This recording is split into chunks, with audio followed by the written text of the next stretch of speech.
Good evening to everyone present here with us today. This is Treon from IGCP, today's moderator. I would like to welcome all the viewers who have joined our platform for better exchange of knowledge that is going to be shared by your keynote speaker, Doctor, for today's session. With much pleasure and honor, I would like to welcome a very renowned doctor, Dr. Rajesh Keshavan. Sir is MBBS MS FPS, CWSP, Adjunct Professor at SRM Institute of Science and Technology, Tamil Nadu.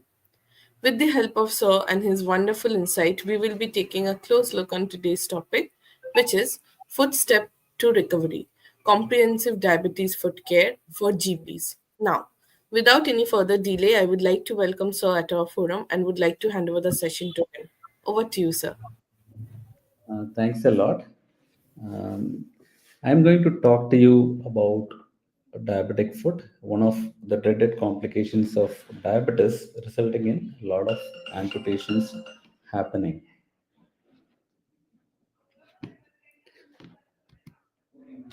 So, I will be teaching you how to manage diabetic foot, how to detect diabetic foot at an early stage so that you are in a position to prevent an amputation. Every 7 seconds, someone dies from diabetes. Every 17 seconds, someone is diagnosed. But every 20 seconds, a limb is lost due to diabetes. So, amputations are performed very, very frequently throughout the world. More than half of all foot ulcers will become infected, requiring hospitalization, and 1 in 5 foot ulcers will require an amputation. So you're looking at a very, very high numbers. Foot ulcers in diabetes, about 15% of patients with diabetes will develop a foot ulcer sometime during their life. And 15% of these foot ulcers will get complicated by osteomyelitis, and 15% will end up in an amputation. This is a very, very common sign outside most clinics. Welcome. Kindly remove your shoes. But when you look at a patient with diabetes, what you require for preventing amputation is only a proper clinical examination of the foot and the footwear. So you would want the patients to walk into your clinic with their footwear, because many times it is the footwear which is the culprit for that ulcer. This is one of the commonest things that we keep seeing in our OP, outpatient clinics. Patients coming with thickening of the skin on the plantar surface of the foot. So, this thickening of the skin tells you two things. One, there is increased pressure in that area, and that pressure is resulting in thickening of skin. Second thing is, it tells you that there is adequate vascularity in the foot, because for patients with ischemia, the callus tends to be very scaly and thin and silvery. So another patient with multiple callosities in the forefeet. If we don't take any steps at this time, uh, there is still continued increased pressure over the callus. A hemorrhage happens underneath the callus. So this is called a pre-ulcer, also called as hemorrhage underneath the callus. Another patient with a hemorrhage underneath the callus. Here the callus has been scraped and we have uncovered that ulcer. So only when you uncover that ulcer, you will be able to assess this ulcer properly and treat it in a good way. So treatment of callosities, one, you need to scrape these callosities off with a scalpel. And once you scrape these callosities with a scalpel, you may uncover an ulcer which you need to dress. So this is another patient with a hemorrhage underneath the callus, and the callus has been scraped off, and now you can do a dressing. Other thing you need to do is you need to give a good footwear plan for these patients so that uh, the recurrence chance for the callus is also reduced. So even at this stage, you don't intervene. that callus is going to get infected. So here it's an abscess formation. So this patient, there is a callus which has not been taken care of, developed into an ulceration, and the patient has developed a plantar abscess. Fissures are another common condition which we come across frequently in many of our patients. So many of patients with diabetes, they have autonomic neuropathy, and there is no sweating to the feet. So when there is no sweating to the feet, when your sweat is the lubrication to the feet, and when there is no sweating, the skin starts fissuring and ulcerations happen and wounds tend to form.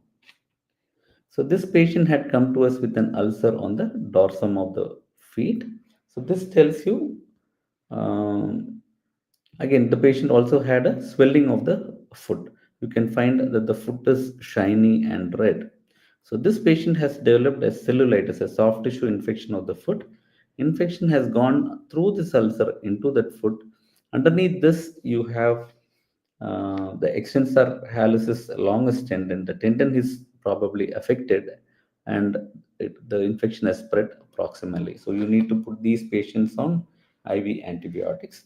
One important differential diagnosis for swelling of the foot in a patient with diabetes is Charcot neuroarthropathy. So diabetes, in addition to affecting the eyes, kidney, heart, and nerves, also affects the joints.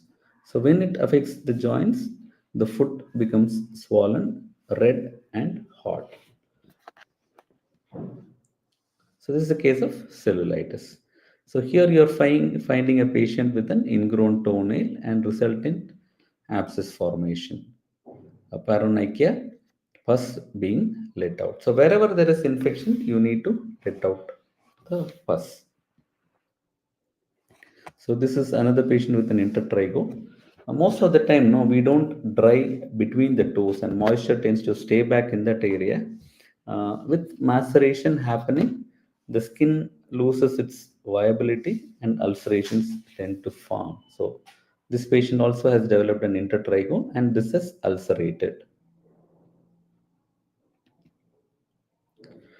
Many times the wounds will look innocuous. So most patients with diabetes are to some extent immunocompromised. Their immune system doesn't function well. So this patient has developed an ulcer in the fourth web space. Though the ulcer looks pretty innocuous, it was probing to bone. You find that the proximal phalanx is totally destroyed in this patient. So, inspection alone is not sufficient in evaluating ulcers in patients with diabetic foot. You need to pass a metal probe and see if it is probing. So, if an ulcer in a patient with diabetes probes to bone, the likelihood of osteomyelitis is pretty high. So, this is a patient with a swelling on the undersurface of the foot. So, you need to differentiate this from a callus. So this is a case of viral wart. So viral warts are very similar looking to callosities. When you apply perpendicular pressure on a callus, it is going to be painful. In a viral wart, when you pinch, it is going to be painful. And viral warts do not always occur at areas where there is increased pressure. And when you pair a viral wart, you will have multiple pinpoint bleeding areas. Not so in a case of callus. So this is the patient with the gangrene of the big toe. You can find that the proximal phalanx and distal phalanx are completely destroyed. You need to evaluate these patients pretty well. So what you cannot measure, you cannot manage. So all these patients, few basic things have to be looked at. One, you need to assess for neuropathy. You need to do a monofilament test and see if there is loss of protective sensation. You may also have to see the vascular evaluation. Maybe if you can try to palpate for the dorsal asperalis or posterior tibial pulsation. Most of the time, if one of these pulsations are palpable, there is sufficient blood supply to heal those wounds. In addition to these, we may also have to look at the range of movements of the various joints. Many patients come to us with various deformities. The problem with deformities is it becomes pretty difficult to give proper footwear to them. The other problem is these result in pressure areas. So this patient has a hallux abductor valgus with an overriding second toe. So this has resulted in callus formation on the big toe and an ulceration underneath the second toe. So this patient has underwent the first and second toe amputation. But what has happened is the third, fourth, and fifth toes have started migrating medially.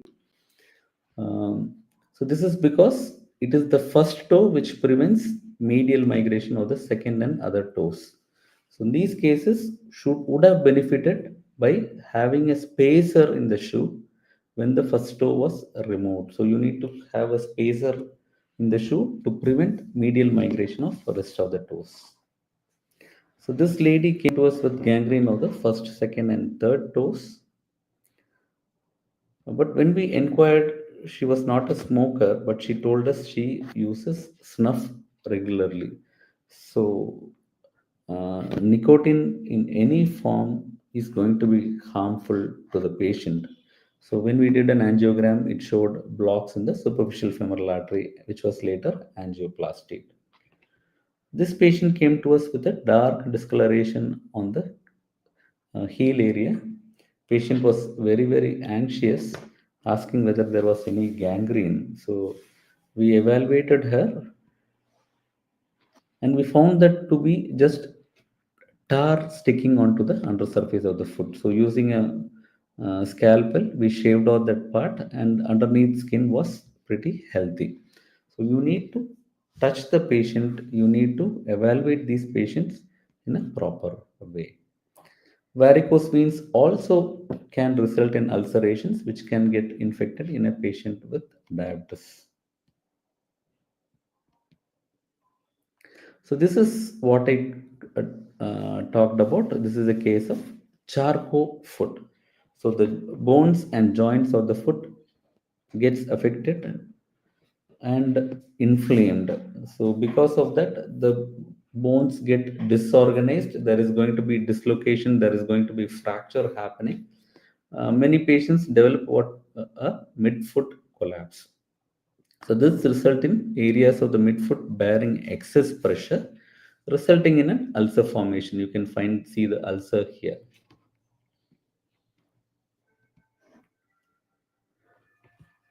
This was a patient with an ulcer on the lateral malleolus. The pinpoint areas are maggots which have burrowed into the tissue.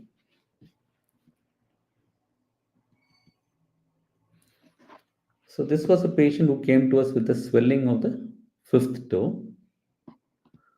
So whenever you have an ulcer, you need to probe with a metallic probe and see whether it probes to bone. This ulcer was probing to bone, and X-ray showed osteomyelitis of the and destruction of the proximal phalanx. This gentleman had come with an ulceration of the big toe, and we asked him how this wound had happened. So he showed us how he had tried to cut his toenail, and while using a safety razor to cut the nail, he injured his big toe. So only people with good hand-eye coordination should attempt to cut their nails. Otherwise, they have to take the help of their caregiver.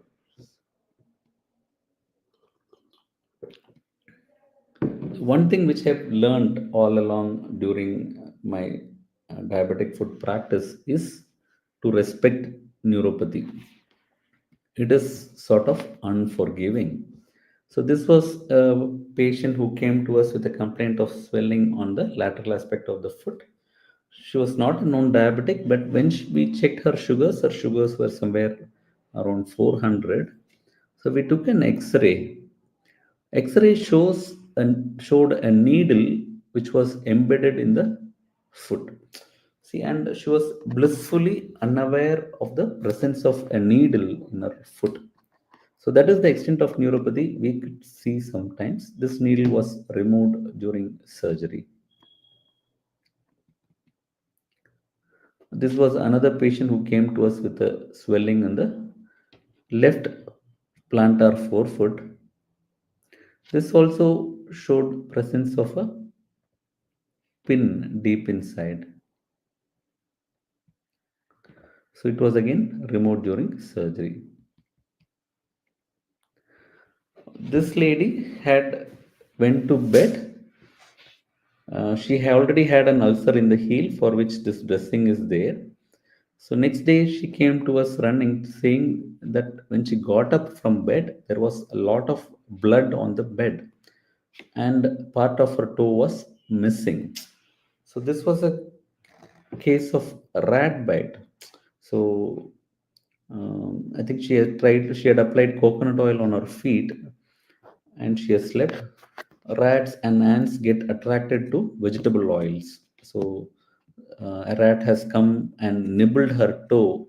Because of neuropathy, she was not able to feel the pain, and the rat has had a feast. The black colored thing is the bone which is exposed. Part of the toe the rat has bitten off. So here too, the patient had applied coconut oil on the feet, and morning she found some ulcerations. So these are excoriations caused because of ant bites. Ants tend to get attracted again towards vegetable oils and organic material.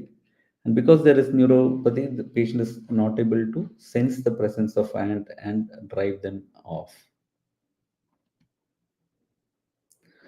Because of autonomic neuropathy, the skin becomes dry and itchy.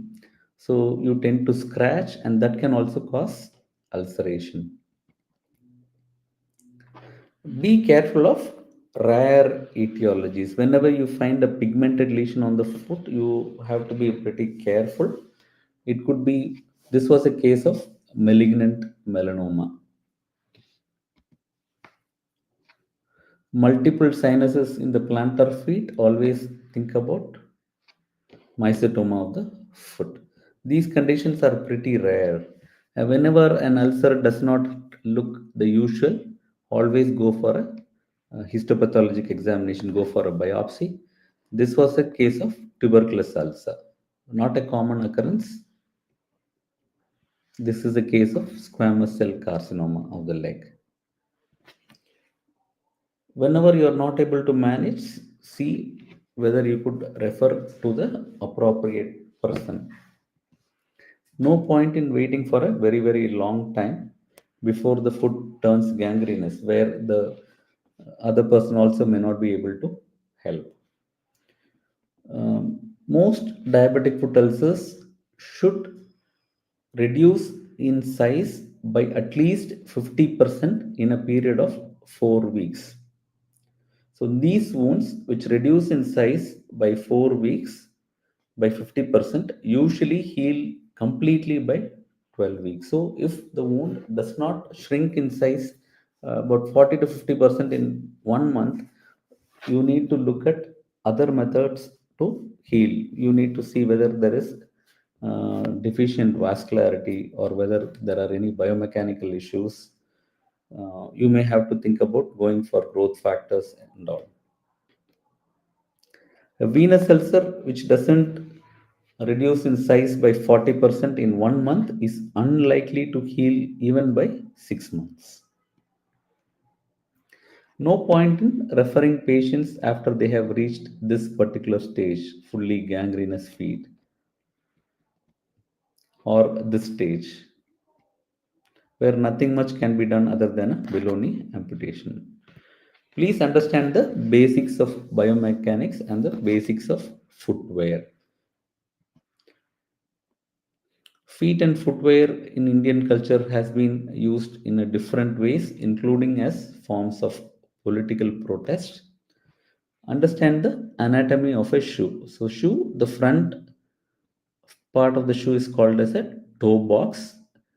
The posterior part of the shoe is called as a heel counter.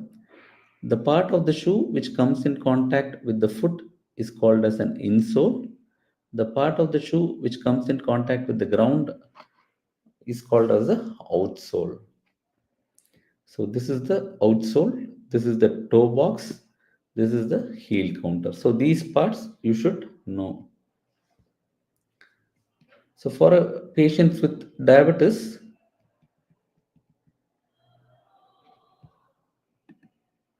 you need to have a footwear which has a rigid outsole. The footwear should not be very flexible. It should have a heel counter. So heel counter has to be there. The toe box has to be wide as well as deep. So sometimes you may have some toe abnormalities like hammer toe and all, where the toe box has to be pretty deep. The insole has to be soft. And ideally, the footwear should be secured by means of laces or by a velcro, so that when the foot becomes swollen, it should be able to accommodate the foot. Hawaii chappals are a no-no for patients with diabetes. So this patient had used a Hawaii chappal and had developed an ulceration on the lateral aspect of the foot. Hawaii chappals, you tend to flex your toes to hold on to the Hawaii chapel, thereby the accentuate deformities. So the patient becomes more prone for hammer toe and claw toes. This patient was using an MCR chapel, but in spite of that was developing callosities on the lateral aspect of the forefoot. Here we called for an examination of the footwear. So we found a small pebble embedded in one of the holes in the footwear. So that was causing the pressure. So once the footwear was changed, it became better. This patient developed a callosity on the great toe. When we checked, the patient was using a footwear with a toe ring. So that has caused that ulceration.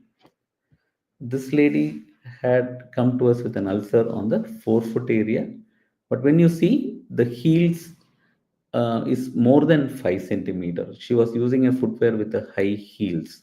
So when the heels height is more than 5 centimeters, all the pressure tends to be diverted to the front part of the footwear.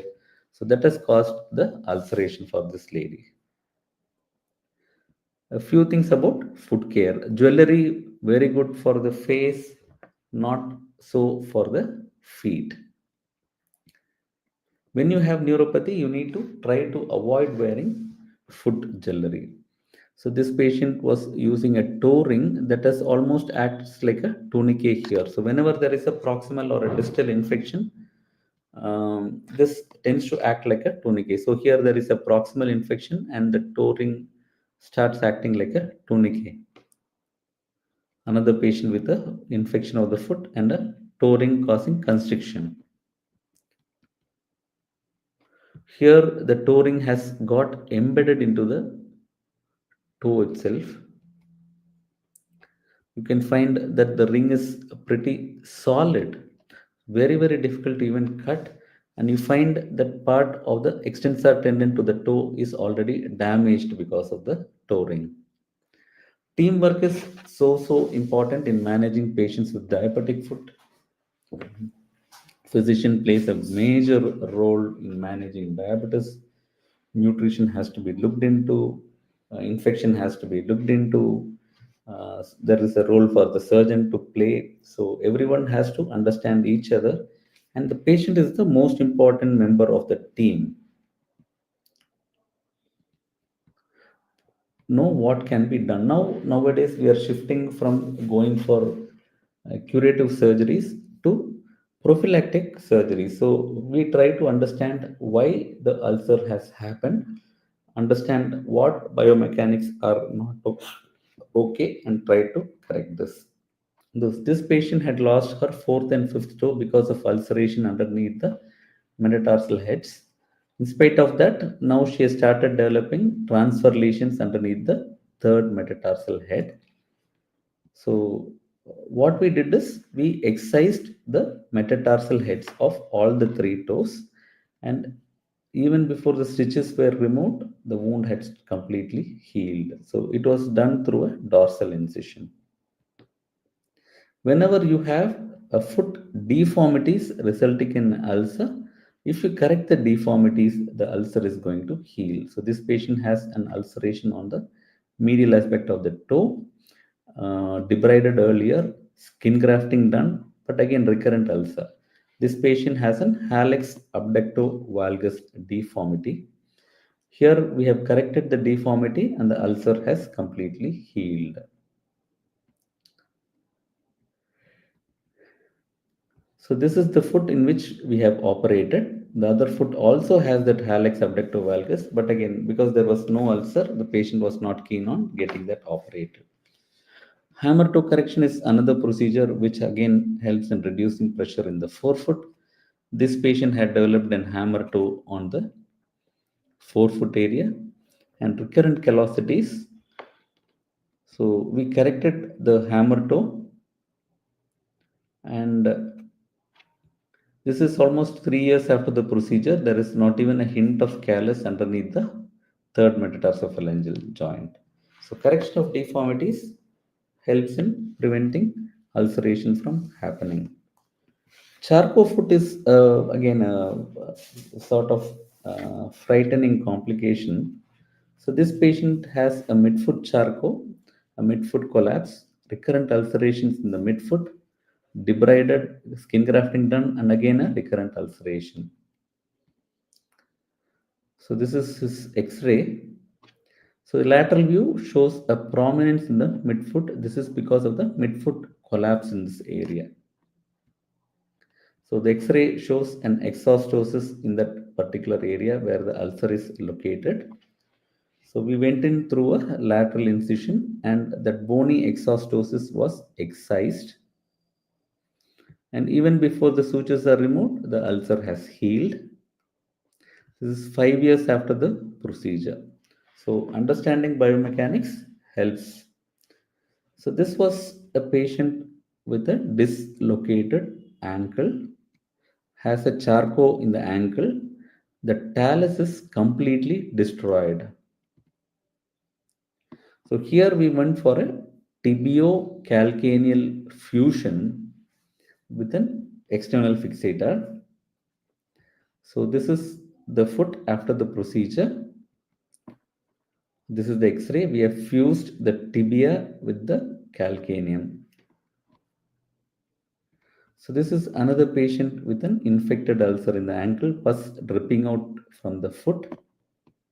A X-ray shows complete destruction of the lower part of tibia and upper part of the calcaneum and mid-tarsal bones. So initial debridement was done, and again a tibiocalcaneal fusion was done, where we were able to get a good fusion and a plantigrade foot. So very similar to acute coronary care units where you have stroke units, you require comprehensive acute diabetic foot care units to prevent amputations. There should be a place where these patients should reach. So time is tissue. Earlier we analyze and find out the problems with that particular foot, earlier will be able to intervene and save the foot.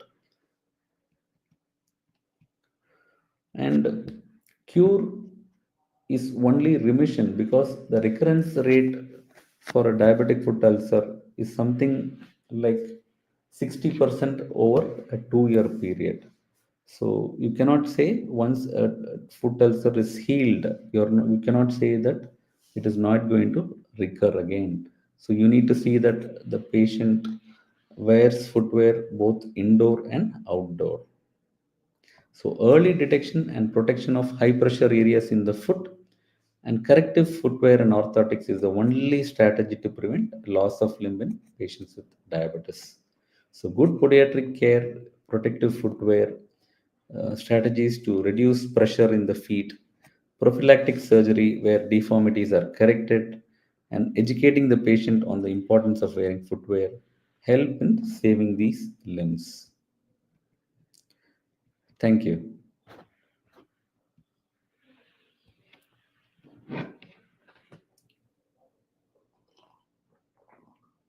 So, to conclude, I would want you to understand that patients with diabetic foot, most of them have neuropathy, many of them have some biomechanical defects.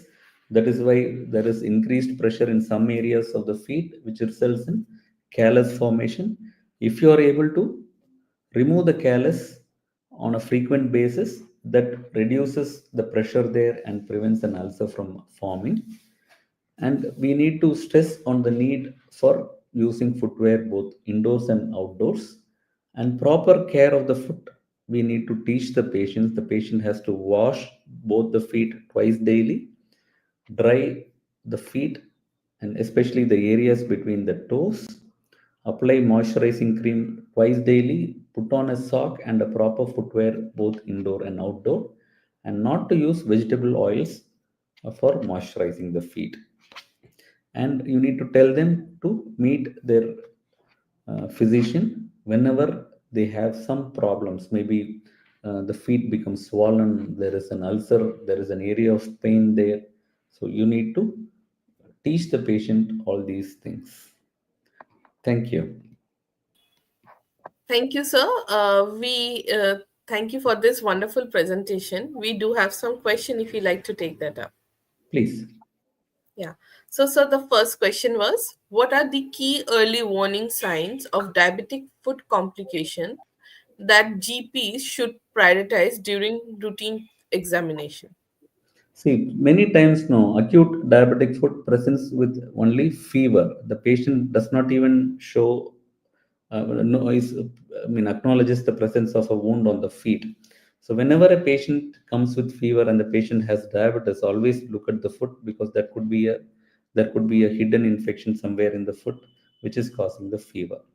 So we need to also look for again when the feet becomes swollen, when the feet becomes red and hot, you need to be on alert. So you need to look for any areas where infection could be there.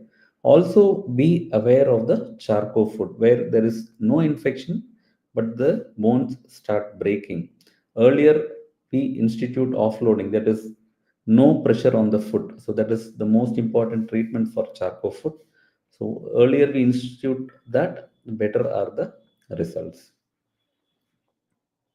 Thank you, sir. The next question is, what are the latest advancement in diabetic foot ulcer treatment that GP should be aware of to improve patient outcomes? Various therapies have come in for better management. One most important thing which has made a great difference in our practices, again, almost like 50 to 60% of patients with diabetic foot who come to us have is some amount of foot ischemia. Very similar to how angioplasties are done for the coronary artery disease. Similarly, these patients with peripheral arterial disease can be subjected to angioplasties and revascularization procedures, which has helped a great deal in saving these feet. Newer technologies, newer wound dressings like growth factors again help in healing these wounds faster. You also have hyperbaric oxygen therapies, which are available in many places. These help in managing necrotizing soft tissue infections as well as chronic recalcitrant osteomyelitis, um, and many times with patients with ischemia. So these treatment modalities help us in a long way. Again, you also have negative pressure wound therapy for post debridement wounds, where foam is applied onto the wound and connected to the machine, which continuously sucks fluid out from the wound and creates a negative pressure on the wound, which helps in earlier granulation tissue formation in these wounds. Thank you, sir. There's one last question. How can GPs address patient adherence to diabetes food regimens and manage challenges in long term follow up? This is going to be pretty tough because most of these patients with neuropathy, they are averse to wearing footwear at home. So the most important thing is making them wear footwear at home. So every time the patient visits you at home, we need to keep stressing on the need of wearing footwear, both indoors and outdoors. Almost like 70 to 80% of the injuries we see happen within the boundaries of their home. So we need to keep telling them again and again. We need to tell the family people also the importance of wearing footwear and the importance of taking care of their diabetes, importance of caring for their feet, applying proper moisturizing cream, wearing socks and footwear at home. So the only way is a repeated education of the patient. So no other shortcut for this. Thank you so much, sir, for answering all our questions. That's all from our audience. Before concluding, sir, any take home message from your end? Never take diabetic foot lightly. We need the feet to carry these patients for a lifetime. So we need to teach these patients how to take care of their feet. We need to keep stressing on the importance of footwear. We need to keep telling them that they need to see the practitioner as and when they get an injury, as and when there is some issue with the feet. The earlier they come to us, better are the results. And whenever you see a patient with a callus, you need to scrape and remove that callus, because one callus removed, you are preventing one ulcer from happening. Thank you. Thank you so much, sir, for joining us today. With your permission, I would like to conclude today's session. Thank Thank you. you. Thanks for the opportunity. Thank you.